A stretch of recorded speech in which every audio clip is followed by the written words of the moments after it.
Good morning, students. Today we will start new lesson number 13. Sultan Ghiyasuddin in the Qazi's court. Okay, this is about the story about the Sultan and the Qazi. Now let's see what the story is. Hundreds of years ago, in the eastern province of Bengal, Sultan Ghiyasuddin Azam Shah ruled the land.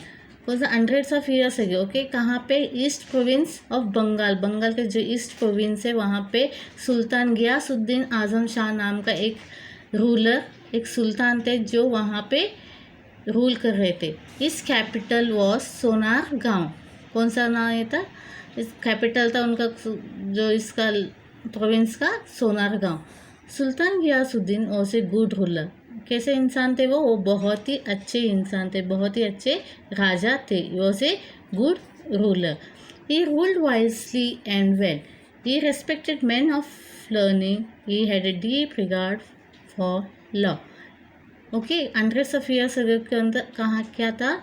East province of Bengal में एक सुल्तान थे जिनका नाम गियासुद्दीन आजम शाह थे। वो वहाँ के ruler थे। ओके, सुल्तान थे, वहाँ रूल करते थे, उस जगह को देखते थे और उनका कैपिटल था सोनार गांव। और वो बहुत ही अच्छे रूलर थे, मतलब बहुत अच्छा राजा थे। वो वहाँ का राज्य को बहुत अच्छे से संभालते थे, ध्यान से ये करते थे और वो बहुत रेस्पेक्ट करते थे पढ़े लिखे लोगों को।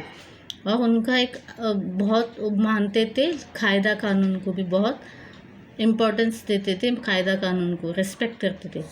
One day, while Sultan was practicing with his bow and arrow, he accidentally wounded the only son of poor widow. अभी राजा महाराजा का एक आदत रहती है, वो लोग शिकार पे जाते हैं। ओके, अभी ये जो सुल्तान है वो क्या कर रहे थे? प्रैक्टिस कर रहे थे बो एंड एरो का। उनको प्रैक्टिस भी करना पड़ता है ताकि अगर कोई दुश्मन वगैरह आए तो लड़ सके। तो ये हमेशा उनका प्रैक्टिसिंग वगैरह चलता रहता है। तो एक दिन प्रैक्टिस कर रहे थे बो एंड एरो से, तो क्या हुआ, गलती से उनका एरो एक लड़के को लग गया जो एक पुअर विडो थी ना, मतलब उनके हस्बैंड का डेथ हो चुका था और एक ही बेटा था। वो लेडी का बेटे को लग जाता है। The wounded boy did not survive. पर जो चोट की वजह से जो चोट लगी, एरो की चोट जो लगी वो लड़के को, उससे उसकी मौत हो जाती, he dies. Okay, weeping and wailing the poor widow went to the Qazi and told him what had happened. अभी जो ये विधवा थी जिसका एकलौता ये सहारा था उसका अपना बेटा, अब वो बेटा का डेथ सुल्तान के हाथों हो जाता है। तो ये भी रोते रोते काजी के पास जाती है न्याय मांगने के लिए। Okay, the qazi was an honest and upright man. अभी वहाँ का काजी जो थे न्याय देने वाले, वो भी क्या थे? बहुत ही अच्छे इंसान थे, न्याय प्रेमी इंसान थे। तो उन्होंने क्या किया? He sent an officer to summon the Sultan to his court. तो क्या करते? अपने एक ऑफिसर को भेजते हैं सुल्तान के पास। अगर किसी ने भी कोई गुनाह किया होगा तो अपना कोर्ट में अगर क्या करते बुलाना रहेगा तो क्या करते समन भेजा जाता है। तो वो उस आदमी को उस टाइम को जिस टाइम को बुलाया जाता है उस टाइम को वहाँ पे हाजिर होना पड़ता है। तो वैसे काजी ने क्या किया? अपने एक आदमी को भेज देता है सुल्तान के पास और बोलते हैं उसको जाके सुल्तान को मेरा मैसेज दे दो, कोर्ट में से उनको शामिल आना है। Okay, when the officer reach the palace the guards stopped him and inquired about the business. जब वो ऑफिसर पहुंचे पैलेस में तो वहाँ के जो गार्ड्स थे, सुल्तान के जो अंगरक्षक वगैरह गार्ड्स वहाँ के थे, तो वो उनसे उसको रोकते हैं, बोलते क्यों आए हो यहाँ पे, क्या काम है? तो what happened when they learn that he had come to serve a summon on the sultan, they were shocked. The refuse to let him go inside the palace. जब उससे पूछताछ करते ऑफिसर से क्यों आए हो, क्या है, तो वो ऑफिसर जवाब क्या देता है कि ना मुझे मैं समन लेके आया हूँ सुल्तान के लिए काजी की तरफ से, क्योंकि सुल्तान के हाथों एक लड़के का मौत हो जाता है तो उनको कोर्ट में बुलाया है, तो उन्हें वहाँ पे शामिल होना है, वहाँ पे आना है उनको। तो ये बात सुन के बड़े आश्चर्य हो जाते क्योंकि सुल्तान को कोई ऐसा थोड़ी बुला सकते, आम इंसान थोड़ी है, गुनाह किया तो उनको बुलाया जाए। सुल्तान तो बड़ा राजा होता है तो उनको तो कोई बुला नहीं सकते। तो वो क्या करते, गार्ड्स क्या करते, उस ऑफिसर को अंदर जाने को नहीं देते। The officer was now in a fix. The guards did not allow him to enter the palace. अभी ऑफिसर के समझ में कुछ नहीं आ रहा है, क्योंकि उनके पास सामान था, उनको जाके सुल्तान को देना था, बताना था, और ये गार्ड्स उनको अंदर जाने नहीं दे रहा। तभी वो समझ में नहीं आ रहा कि क्या करे। अगर बिना कुछ बताए अगर वो काजी के पास चले जाते हैं तो काजी उनको अंदर नहीं लेंगे, क्योंकि ऑफिसर का काम है कि जो काम दिया गया है उसे पूरा करना है, आधा अधूरा काम करके नहीं आना है। पर उसके समझ में नहीं आ रहा था कि वो क्या करे, क्योंकि गार्ड्स भी उसने रोक रहा है। But he knew he could not return without serving the summon. The qazi could not take him back, he and to find the way of reaching the sultan समा। अभी बोलते किसी न किसी तरह तो ये समन सुल्तान को पहुंचाना है, तो कुछ रास्ता निकालने की कोशिश करता है कि किस तरह मैं सुल्तान तक पहुंचूं और ये समन जो काजी के द्वारा आया है उसे मैं पहुंचा दूं। तो सोचते रहते कि क्या करो, what could he do, he thought and thought. वो सोचने लगता है कि किस तरह इस समन को मैं वहाँ तक पहुँचाऊँ।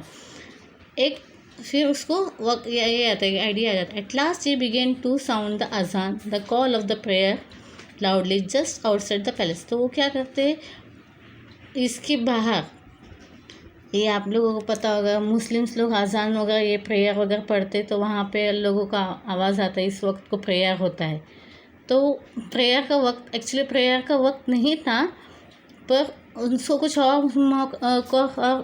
और कोई रास्ता सुझाई नहीं दिया। तो वो क्या करते हैं, वहाँ बाहर बैठे ये करते कि प्रेयर के लिए ये करता है, just outside the palace. It was not at the time for the prayer when the sultan at the loud ultimate call, he was greatly surprised.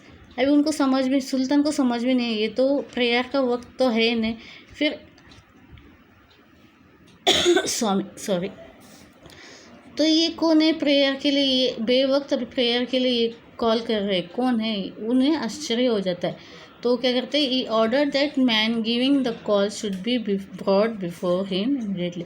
तो अपने गार्ड्स को भेज देते, बोलते जो भी वो इंसान वहाँ पे आया है अजान पढ़ने के लिए, बेवक्त जो इंसान आया उसे अंदर लेके आओ तुरंत।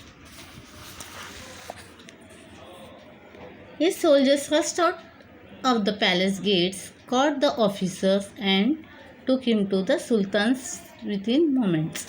तो इसके सोल्जर्स ने क्या किया, तुरंत गए पैलेस के गेट्स के पास, और ये जो ऑफिसर था जो अजान के लिए वहाँ प्रेयर के लिए बैठे थे उनको तुरंत उठा के सुल्तान के पास लेके जाते। When the officer knelt before the sultan, he was trembling with fear.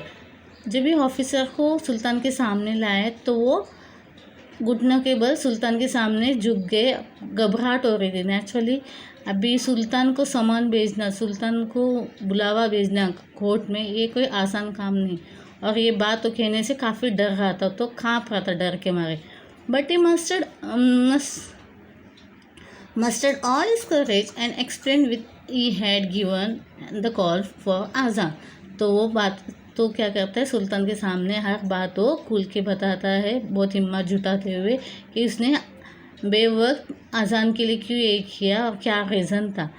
Then with shaking hands he give the summon, और क्या किया, उसने उसके हाथ में जो समन थे जो कोर्ट में शामिल होने के लिए काजी ने दिए थे वो उनके हाथ में दे देता है। सुल्तान Ghiyasuddin took it without any comments. He read the summons and told the officers to go back to the काजी। तो सुल्तान गियासुद्दीन ने क्या किया, वो समन ले लिया हाथ में, पढ़े वो, और ऑफिसर को बोले ठीक है तुम अब काजी के पास जाओ, अब मैं दूसरा दिन कोर्ट में शामिल हो जाऊंगा, जाके ये काजी से बोल देना, okay. Announce that he would appear in the Qazi's court the next day. The next morning the Sultan got ready to appear before the Qazi. He hid a sharp sword in his robe and set out. Okay, हम लोग यहीं तक आज पढ़ते हैं। Sorry, थोड़ा तबीयत ठीक ना होने की वजह से इरिटेशन हो रही है मुझे। तो उसने क्या किया, तो नेक्स्ट मॉर्निंग वो तैयार हो गया काजी के पास जाने के लिए, काजी का कोर्ट में वहाँ पे ये करने के लिए, अपीयरेंस देने के लिए। लेकिन जाते जाते उसने क्या किया, अपने ड्रेस के अंदर एक शार्प स्वॉर्ड छुपा लेते हैं अंदर, okay. This is what and the remaining part we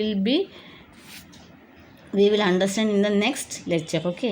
I hope you got the lesson यहाँ तक जितना पढ़ा है आपको समझ में आया होगा कि एक सुल्तान गियासुद्दीन नाम के एक सुल्तान थे, जो बहुत अच्छे सुल्तान थे, अपने राज्य को बहुत अच्छी तरह से संभालते थे और काफ़ी प्यार रिस्पेक्ट देते थे पढ़े हुए लोगों को। ओके, और वो लॉ को, कायदा कानून को भी बहुत मानते थे। लेकिन गलती से एक दिन क्या होता है, जब वो एरो प्रैक्टिस कर रहे थे तभी गलती से उनका एरो एक लड़के को लग जाता है, जो एक विधवा का बेटा, एक लौता बेटा रहता है, उसका कोई और सहारा नहीं रहता है, और वो चोट लगने की वजह से उस चोट में वो मारा जाता है।